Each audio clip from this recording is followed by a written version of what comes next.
midi à 13h30. Midi Première, Sophie Brems. Voilà, bienvenue à vous dans ce forum de Midi Première. Deuxième partie, Bruxelles touchée en plein cœur depuis mardi. Hier, vous l'avez vu certainement, Manuel Valls, le Premier ministre français, s'est recueilli devant la station de métro Malbec dans le quartier européen.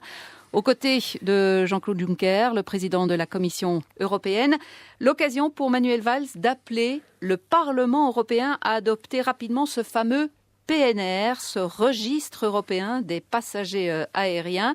Ce PNR n'aurait rien changé, sans doute pour le drame que l'on a vécu, mais la polémique revient bien évidemment à chaque attentat. L'Europe est-elle solidaire en matière de lutte contre le terrorisme? C'est le thème donc de notre second débat avec 4 invités, 2 qui sont ici en studio et puis 2 par téléphone. Je vous les présente rapidement.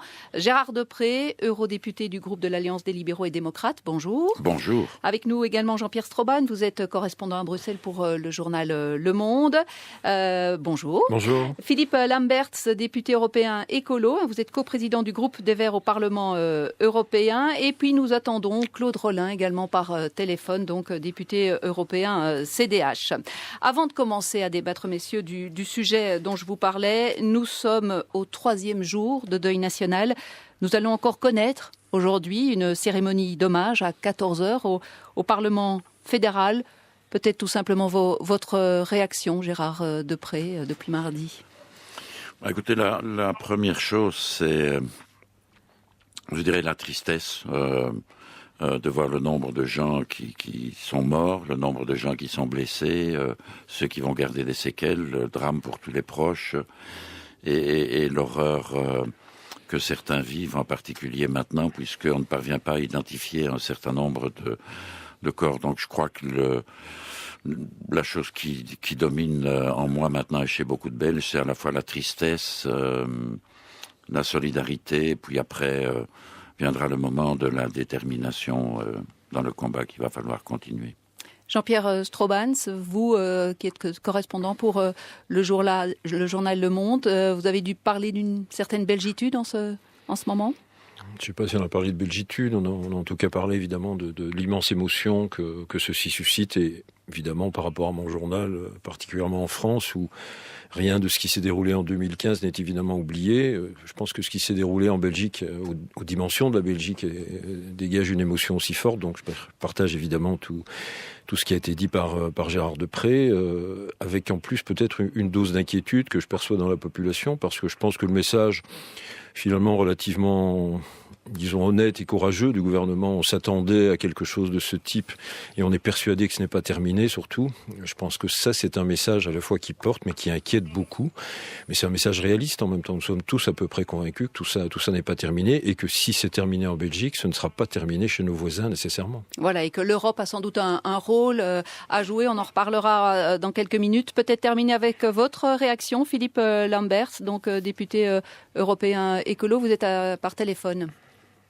Oui, donc on avait beau savoir rationnellement que ce genre de choses risquait de nous arriver dans la capitale, dans une ville qui est en tout cas de facto une base de repli de réseaux terroristes et djihadistes. Le jour où ça vous arrive, c'est vrai que vous êtes frappé par l'émotion d'abord. Ce sont des lieux que nous connaissons tous, par lesquels, en tout cas pour ce qui me concerne, je passe régulièrement. Et donc c'est l'émotion, c'est la solidarité avec tous ceux qui ont été touchés et toutes celles qui ont été touchées dans leur chair, mais aussi dans leur âme, ne serait-ce que par le spectacle que tout ça a donné. Et aussi une pointe d'espoir quand je vois la mobilisation, la nature des manifestations, justement de solidarité, d'espoir qui sont exprimés à la bourse, par exemple. Eh bien, moi, ça me donne des raisons d'espérer qu'on va pouvoir trouver un chemin de sortie de cette situation. Ça va prendre du temps. Voilà. Mais je pense qu'il y a moyen d'y arriver. Monsieur Lambert, je vous propose de terminer la conversation avec vous. On va vous rappeler parce que la communication n'est pas très bonne. Claude Rolin, vous nous avez rejoint rapidement aussi. Vous, je sais que la question peut, être peut-être un petit peu banale, mais votre réaction également par rapport aux événements de mardi. On débattra bien évidemment sur l'Europe et ce qu'elle peut et doit faire en cette matière de lutte contre le terrorisme. Je suis partagé entre deux sentiments. D'une part, l'extrême tristesse en pensant d'abord aux personnes qui sont victimes, aux décédés, à leurs familles, aux personnes qui sont blessées, aussi avec un sentiment de reconnaissance par rapport au travail incroyable des services de police, des services de secours, des militaires qui protègent, parce que ces gens protègent la démocratie, on ne doit pas l'oublier. Et un deuxième sentiment qui est celui de colère parce que nous sommes face à des gens qui ont une vision totalitaire de la société, qui refusent nos valeurs de démocratie, nos valeurs de liberté. Et donc je suis convaincu que ça nécessite une mobilisation très très forte de l'ensemble de la société. Alors clairement, c'est pas la Belgique qui est touchée, c'est pas Bruxelles qui est touchée, c'est l'ensemble de l'Union européenne, c'est l'ensemble des démocraties qui sont aujourd'hui frappées, attaquées par des gens qui refusent cette démocratie, qui refusent dans les faits notre liberté. Eh bien, on parlera justement de cet aspect plus pratique de ce que l'Europe peut faire face à ces menaces. Restez bien avec nous tout de suite, les titres du Trésor. L'Europe peut-elle, doit-elle apporter une réponse à la menace terroriste? Sous quelle forme? Tout le monde est-il d'accord et tous les pays sont-ils amenés à le faire? On en parle dans notre deuxième partie de ce débat et on attend bien entendu vos questions. Vos avis, questions et commentaires par téléphone au 02 737 3707 sur la page Facebook du Forum ou via lapremière.be. Le Forum du Midi Première. Sophie Brems. Hier, lors de sa visite à Bruxelles, prévue de longue date, le Premier ministre français Manuel Valls a donc réclamé une adoption rapide du PNR, le Passenger Name Record. Ce thème revient évidemment dans l'actualité. Le PNR, c'est un fichier de passagers aériens, c'est un outil de lutte contre le terrorisme, un outil de lutte européen. Mais pour bien comprendre, peut-être nos auditeurs n'ont pas l'habitude de l'entendre. Jean-Pierre Strobans, vous êtes journaliste pour le journal Le Monde. Vous suivez bien sûr les affaires européennes. Ce PNR, on en parle quand même depuis de longues années. Rappelez-nous brièvement de quoi s'agit-il? Il s'agirait d'un fichier reprenant une série de critères, des dizaines de critères sur tous ceux qui prennent un avion, vous, moi, tous les touristes, tous les hommes d'affaires, reprenant la façon dont nous payons notre billet, le siège éventuellement que nous avons réservé, est-ce que nous avons des bagages, pas de bagages, quelles sont nos adresses de contact à l'endroit où nous allons, quelle est notre adresse mail, le numéro de notre carte d'identité, etc., etc. Dans certaines affaires de terrorisme, notamment dans l'affaire Médine et Mouche, il est clair que le PNR aurait été un outil intéressant. Dans d'autres affaires, et je pense que dans les attentats de Bruxelles, il aurait été à peu près inutile. Alors ce PNR, on en parle effectivement, vous l'avez dit, depuis très longtemps. La Commission a élaboré une et puis une deuxième proposition. Je parle sous le contrôle de Gérard Deprez. Et on en est là au Parlement, en fait. C'est le Parlement qui doit prendre. Le texte a été approuvé par le Conseil, transmis au Parlement européen. Et au Parlement européen, c'est vrai que depuis très longtemps, on a un débat de fond sur le sujet, avec des groupes qui sont pas unanime sur la question et un blocage. Alors théoriquement, un vote doit intervenir. Il aurait dû intervenir au mois de mars. Il a été reporté au mois d'avril. Là, je pense que Gérard Deprez aura des détails intéressants à nous donner. Pour certains États, dont la France, sous le choc des attentats de 2015, ce PNR est vraiment devenu un objet de focalisation, je dirais. Et aujourd'hui, lors d'une réunion qui a lieu à Bruxelles, le ministre français Bernard Cazeneuve doit de nouveau remettre le sujet sur la table. À titre personnel, je comprends parfaitement les réticences de certains eurodéputés, mais par rapport à l'actualité que nous connaissons depuis un moment, on peut quand même se demander si ces réticences sont toutes totalement justifiées aujourd'hui, et si on n'est pas simplement dans un débat un peu théorique, et je pense aussi une guerre entre les institutions. Voilà, et on va voir justement les réticences des uns et des autres, avec notamment vous, Gérard Deprez, vous êtes eurodéputé du groupe de l'Alliance des libéraux et démocrates. Vous êtes favorable, vous, à ce fichier, ce fameux PNR. Est-ce que c'est vraiment un véritable outil pour vous contre le terrorisme? Oui. Pour moi, c'est un outil, mais ce n'est pas le seul, je veux dire. Si vous regardez ce qui vient de se passer et ce qui est toujours en cours maintenant, en fait, pour lutter contre les terroristes, la première des choses qu'il faut avoir, c'est des renseignements précis. Il faut pouvoir identifier les gens, il faut pouvoir savoir où sont leurs planques, il faut pouvoir savoir quelles sont les relations qu'ils ont avec d'autres, éventuellement les connexions avec l'extérieur, etc. Donc, la problématique cardinale pour lutter contre ceux qui nous menacent maintenant et qui nous tuent, tragiquement, c'est d'avoir le maximum de renseignements. Et donc, le PNR n'est qu'un des éléments du renseignement. Je donnerais personnellement la priorité à la création d'un centre européen du renseignement, dans lequel seraient collectées toutes les informations, qui n'existe pas pour le moment. 2. En ce qui concerne le PNR, je voudrais faire remarquer ceci. Certains ont des objections de principe contre l'instauration d'un PNR européen. Et je vais préciser un peu quelle est la dimension de ce PNR européen. Mais ils n'ont pas d'objection, ou en tout cas, ils n'ont pas empêché qu'il y ait un PNR avec les États-Unis. Maintenant, tous ceux qui, sur le territoire européen, veulent simplement transiter par les États-Unis ou aller aux États-Unis, toutes les informations les concernant sont transmises d'office aux autorités américaines. Donc, ce que vous dites, on n'a pas mené des objections par rapport aux États-Unis. Nous voulons refuser à nos services des choses que, pour l'instant, nous octroyons aux services américains. 2. Sur la nature des données, en fait, le PNR, il ne va pas, tu l'as expliqué, il ne va pas demander des données supplémentaires à celles que vous fournissez au moment où vous réservez un billet d'avion. Pas plus que les actuels, alors? Non, il y en a 19 très exactement, et on peut le reprendre, tu l'as dit tout à l'heure, il y a éventuellement le siège, il y a la date, il y a la destination, il y a le passager qui vous accompagne, il y a les données personnelles, votre nom, etc., la manière dont vous payez, qui peut avoir beaucoup d'importance, et le moment dans lequel vous payez. Et ça va servir à quoi? Mais ça va servir essentiellement pour voir quels sont ceux qui entrent et qui sortent de l'espace Schengen. Ce qui sera obligatoire dans le PNR demain, c'est le contrôle, je dirais rassembler les renseignements de tous ceux qui entrent et qui... Pourquoi est-ce que ça devient important maintenant? Parce que demain, on prévoit que, en vertu des éléments qui vont se produire en Syrie et en Irak, il y a beaucoup de combattants qui vont revenir. Il y en a déjà beaucoup qui reviennent maintenant. Donc l'intérêt de savoir quels sont ceux qui entrent et qui rentrent dans le territoire Schengen. Mais vous me direz, et là c'est un autre élément pour lequel moi je me bats, on va savoir ceux qui rentrent par avion et pour les autres. Bien évidemment. Eh bien, il y a un deuxième dossier qui devient inévitable, c'est le contrôle de tous ceux qui vont rentrer, systématique de tous ceux, y compris les citoyens de l'Union européenne, qui vont rentrer par la route, par bateau ou autrement sur le territoire de l'Union européenne. C'est le seul moyen d'avoir des informations pertinentes pour savoir quels sont tous ceux qui sont partis combattre là-bas, qui sont peut-être animés de volonté criminelle et qui vont rentrer sur le territoire des différents pays européens. Alors, on va prendre quand même l'avis de Claude Rolin aussi, groupe du Parti populaire européen. Vous estimez justement, vous, que ce spectre d'informations recueillies par ce fichier est beaucoup trop large par rapport, par exemple, aux droits fondamentaux des citoyens?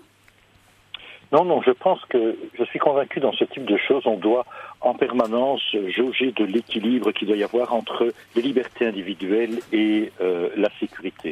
Et on ne doit pas oublier qu'on est maintenant dans une situation, et quand je dis maintenant, depuis pas mal de mois, dans une situation tout à fait particulière, avec un conflit dans des formes que nous ne connaissons pas, où on a des forces terroristes qui partent d'un pays, mais qui sont aussi à l'intérieur de nos pays, qui ont décidé de s'attaquer à nos États et à nos valeurs. Et donc moi je suis tout à fait partisan de ce PNR.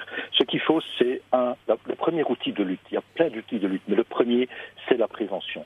Et la prévention passe notamment par le renseignement. Et c'est clair qu'il faut le faire avec intelligence, c'est-à-dire qu'il faut bien encadrer de façon très très stricte les éléments qui vont être intégrés dans ce fichier, mais ce fichier est absolument indispensable. Et la dernière chose que je voudrais dire en la matière, en termes de prévention, nous sommes dans un espace Schengen, c'est-à-dire sans frontières intérieures. Cela impose qu'il faut avoir un contrôle important à l'extérieur de nos frontières, à l'extérieur de l'espace Schengen. C'est d'ailleurs la seule façon, si on veut conserver cet espace qui, pour moi, est un acquis important en termes de libre circulation des personnes. Donc, vous êtes donc aussi pour, donc, du Parti populaire européen, l'Alliance des libéraux et démocrates aussi. Qu'est-ce qui coince finalement? Alors, ce seront les écolos, Philippe Lambert, alors? Oh, il n'y a pas que les écolos. Vous savez, il y a beaucoup de libéraux et de personnes de gauche qui s'opposent au projet. En fait, la responsabilité qui est la nôtre aujourd'hui est de prendre des mesures qui permettent à remédier aux faillites de nos systèmes de sécurité et qui ont donc permis que ces attentats se commettent.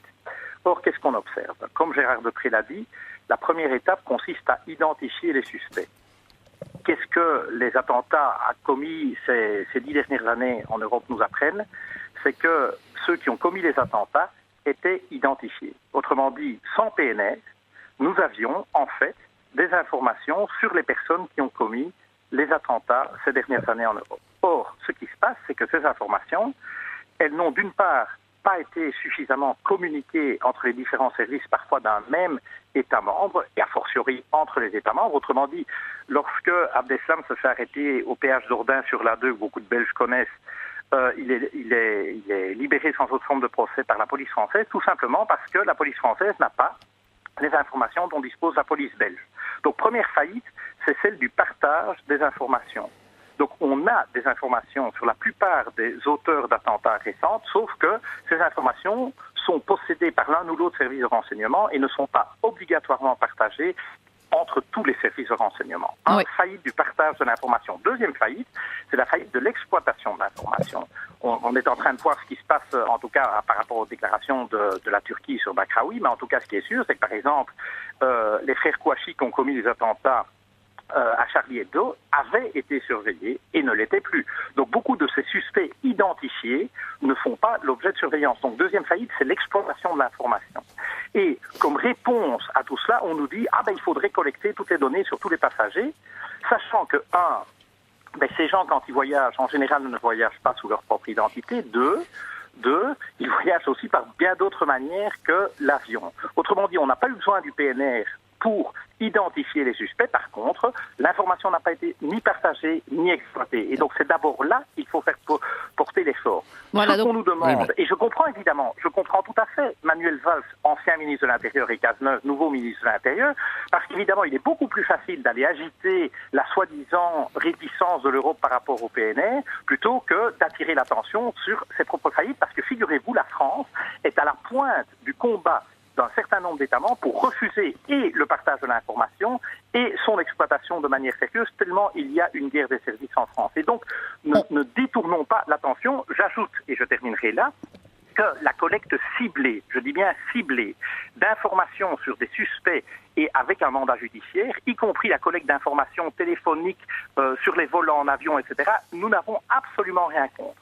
Mais par contre, faire croire que la collecte généralisée de toutes les informations, de tous les passagers, de tous les vols qui circulent en Europe, est une mesure qui, pour nous, est ni efficace, ni proportionnelle. Oui, qui viendrait donc plutôt après toutes les mesures que vous avez dit, d'abord un partage et une exploitation. Gérard Deprez, vous vouliez d'abord réagir. Oui, mais si je peux réagir, parce que j'ai l'impression... Vous trouvez ça inutile, Monsieur Lamberts, oui.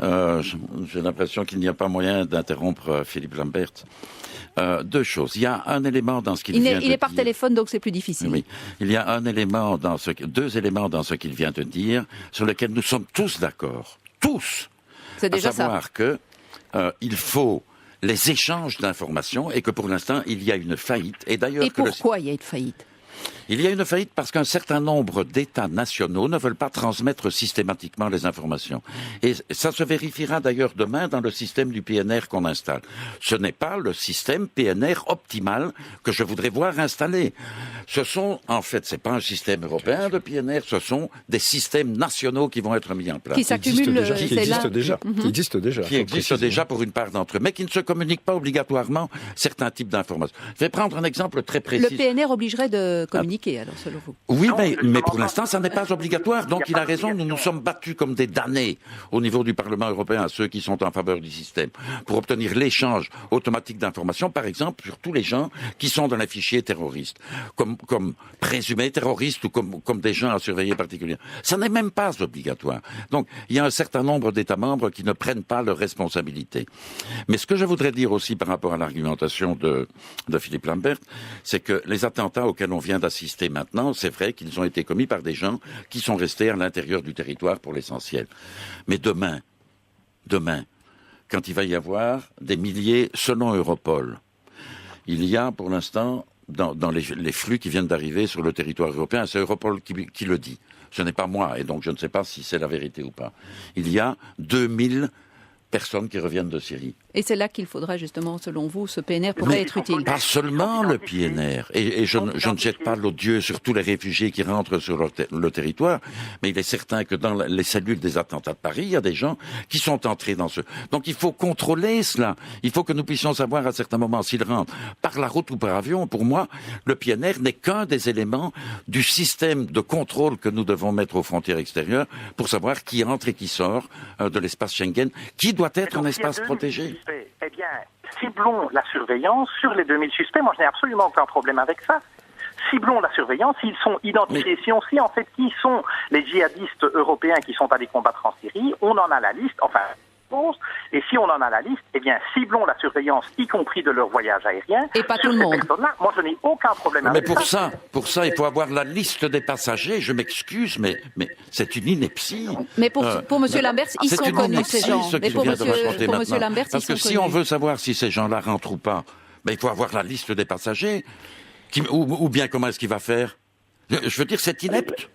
Monsieur Lamberts. Si vous me permettez, mais tout simplement, si nous avons la liste des suspects, rien n'empêche un juge d'ordonner aux compagnies aériennes ou à d'autres fournisseurs de services, soit dit en passant des opérateurs téléphoniques, etc., de communiquer aux forces de l'ordre les informations relatives à ces gens-là. Mais c'est inepte cela.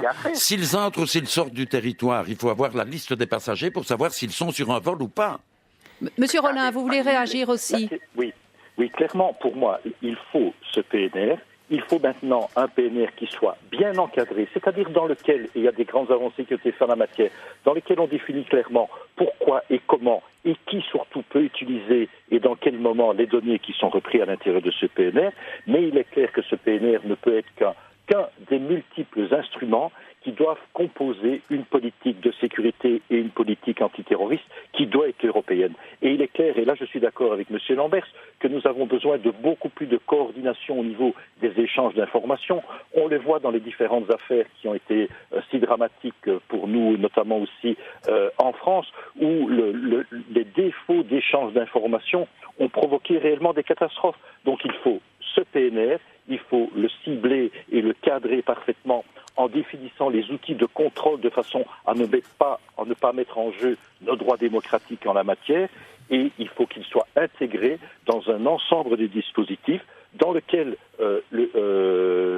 nous devons aussi mettre en place une forme de coordination des services de renseignement européens. Je préférerais même que nous ayons un service de renseignement européen, mais je pense qu'aujourd'hui, il aura encore pas mal de temps avant d'y arriver, et donc faisons en sorte que les informations circulent au maximum entre nos différents services nationaux. Jean-Pierre Strobans, on voit ce PNR suscite beaucoup de débats. Est-ce qu'il n'est pas finalement... est-ce que c'est mûr de l'adopter maintenant? Est-ce qu'il ne faudrait pas alors plus, comme dit finalement tout le monde est d'accord que ça ne doit pas être le seul outil, et alors travailler peut-être sur un autre outil et un partage des informations du début? Je pense que le PNR, en tout cas, certains l'ont dit ici, c'est vraiment un élément d'une stratégie globale.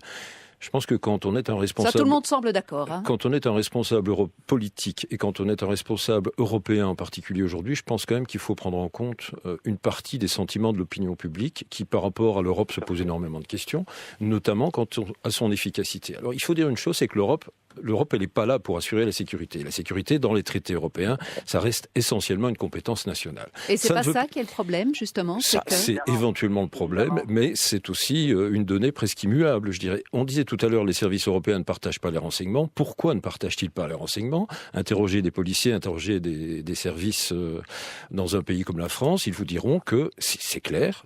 Ils n'ont pas envie de partager certains renseignements qui leur proviennent d'informateurs, certains renseignements trop sensibles, avec d'autres services européens.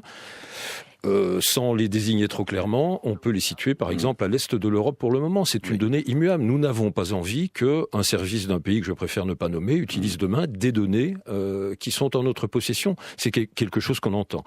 Par ailleurs, par rapport à cet étalage de bonne volonté qui est manifesté après chaque attentat, pour ce qui est de la CIA européenne, elle a été évoquée en 2001 par Guy Verhofstadt. Pour ce qui est du partage du renseignement, ça fait 20 ans qu'on en parle. Le PNR, ça fait 10 ans qu'on en parle. Donc, effectivement, tant qu'il n'y aura pas du côté des États membres une véritable volonté d'aller plus loin et du côté du Parlement européen, une volonté aussi de prendre en compte certaines réalités. On peut prôner pendant très longtemps encore l'échange de renseignements, mais si des pays et si des services avec ceux qui sont parfois de bonnes raisons refusent de partager, on va pouvoir encore crier dans le désert comme ça pendant une vingtaine d'années. Alors, est-ce qu'on pourrait arriver justement alors à une collaboration entre certains pays et pas d'autres, Gérard Deprez ? Mais c'est ce qui existe malheureusement sur le terrain maintenant. Les services de sécurité des grands pays, Jean-Pierre Strobans vient de le dire, gardent leurs informations ou ne les communiquent qu'aux services de pays dans lesquels ils ont confiance. Et ils n'ont malheureusement pas l'intention de le partager avec tout le monde. Mais je reviens au problème du PNR pour dire deux choses. La première, il faut que ce soit tout à fait clair. Le PNR n'est qu'un des instruments. L'instrument essentiel, c'est le renseignement sur le terrain. Il faut savoir où sont les gens qui Alors sont menaçants. pourquoi ne pas justement plus développer ce renseignement sur le terrain si Parce que c'est l'élément essentiel. pour l'instant, madame, c'est de la responsabilité des États nationaux. Mais parce alors, que on est un peu coincé, là. Parce que les traités européens n'ont pas confié cette responsabilité-là. On peut tout simplement faire au niveau européen de la coopération dans le domaine policier, de la coopération. Il n'y a pas une véritable compétence des institutions de l'Union dans cette matière. Deux, en ce qui concerne le respect des valeurs fondamentales de la vie privée des gens, etc., il est prévu dans le dispositif du PNR que dans chaque unité de traitement PNR dans chacun des pays, il y aura une personne qui sera spécialement chargée de vérifier que l'analyse des données et le transfert des données respectent en totalité les valeurs fondamentales de l'Union. Donc il ne faut pas agiter en permanence le spectre d'un État totalitaire qui va emmagasiner des masses de données dont on n'a que faire et qui va porter atteinte aux droits fondamentaux des citoyens. Philippe Lamberts, justement quand on disait que l'Europe, avec son traité, a difficile à répondre, justement en essayant de mettre encore l'aspect judiciaire au niveau national, c'est là que le problème se trouve finalement. Oui, mais donc contrairement à d'autres interlocuteurs, je pense que ce qui prime d'abord, ce qui doit primer, est la volonté politique. Autrement dit, avant de faire l'Union européenne, il n'y avait pas un traité qui disait qu'on pouvait faire l'Union européenne. Ce n'est pas parce que les traités disent que les questions de justice et d'affaires intérieures sont d'abord une prérogative des États membres que les États membres, il leur est interdit de se mettre d'accord et d'agir ensemble. Autrement dit, ce qu'il faut d'abord, c'est une volonté politique. Première chose. Deux, très honnêtement dit, moi j'entends bien les arguments de Gérard Deprez que ce n'est pas un État totalitaire. Je dis simplement ceci, c'est qu'aujourd'hui, il y a deux visions qui s'opposent. Il y a la vision, je dirais, essentiellement américaine et française, qui rêve en fait d'un renseignement qui soit d'abord un renseignement technique où on collecte un maximum de données sur un maximum de gens et on fait confiance aux ordinateurs pour nous indiquer les suspects. Et là, à cela, j'oppose la vision d'un renseignement d'abord de terrain et surtout un renseignement, comme je dis, partagé et exploité. Aujourd'hui, lorsque vous parlez à des responsables policiers, ils vous disent oui, nous avons des lisieux suspects, mais non, nous n'avons pas les moyens de réellement les mettre sous surveillance. L'arrêt de la surveillance des frères Kouachi était dû à un manque de ressources. Et donc, à un moment, il faut savoir où on met les priorités. Et comme je vous dis aujourd'hui, le dossier PNR est agité comme alibi ou comme cache-sexe ou comme cache-misère de tout ce qui ne se fait pas. Ce qui doit se faire, c'est renforcer les moyens, comme je dis, le partage d'informations, mais surtout les moyens d'exploitation de l'information. C'est ça qui manque. C'est que bien souvent, ces gens sont connus et on n'exploite pas l'information dont on dispose à leur égard par manque de ressources. Et donc, plutôt que d'aller mettre des ressources considérables dans 28 PNR séparés qui, comme Gérard Deprez l'a dit, ne prévoit pas l'obligation d'échange d'informations entre les États membres. Donc ceux qui parlent du PNR mentent. Il s'agit de 28 PNR isolés les uns des autres avec un partage d'informations à la demande ou sur simple initiative. Donc plutôt que de s'occuper de ce genre de choses, on ferait bien plutôt de mettre en place peut-être un parquet fédéral européen compétent pour les matières de terrorisme et de crime organisé. Aussi une autre revendication qu'est la nôtre depuis des années. Et ce parquet devrait pouvoir s'appuyer sur des renseignements partagés. Je comprends bien, M. Strobans, que les Français n'ont pas envie de partager les informations dont ils disposent avec des services... Mais pourtant, c'est dans un esprit, ça doit être un esprit européen quand même. Si l'information était partagée avec un parquet européen, avec un organisme centralisé européen, je pense que l'objection tombe. Mais là, à nouveau, il faut voir si on a véritablement envie de collaborer. Ce que moi je sais, c'est que les terroristes ne connaissent pas de frontières et se jouent de nos frontières. Et donc, donc, il faudrait peut-être arrêter d'être stupide et commencer à jouer sur le même terrain que sur celui sur lequel nous sommes tous d'accord. Nous sommes tous d'accord sur cet élément fondamental, c'est-à-dire que pour l'instant, la priorité serait de faire en sorte que les pays obligatoirement échangent leurs informations, les traitent et s'organisent pour poursuivre les gens qui sont menaçants ou les gens qui viennent de commettre un méfait. Mais comme pour l'instant cette volonté politique n'existe pas, et je le regrette, je suis un fédéraliste européen, je travaille avec les instruments que l'on peut mettre en place. Vous travaillez avec ce que vous avez, le PNR actuel n'est pas non plus ce que vous auriez voulu. Non, ce n'est pas ce que j'aurais voulu. Mais c'est un outil parmi d'autres. C'est un des outils qui peut être utilisé intelligemment, en particulier dans la perspective de ce qui risque de se produire dans les prochains mois ou dans les prochaines années. C'est là que j'ai un différent fondamental. Voilà, écoutez, on doit rendre l'antenne malheureusement, on l'a entendu, il y a encore beaucoup de choses à dire bien évidemment, et l'agenda, nous en reparlerons certainement puisque ce PNR n'a toujours pas été voté, il le fera peut-être dans les prochains jours. Merci d'avoir été avec nous messieurs, il est 12h56, dans quelques minutes le journal de 13h. La première. Mieux comprendre l'Europe avec Euranet+, le premier réseau d'information européenne.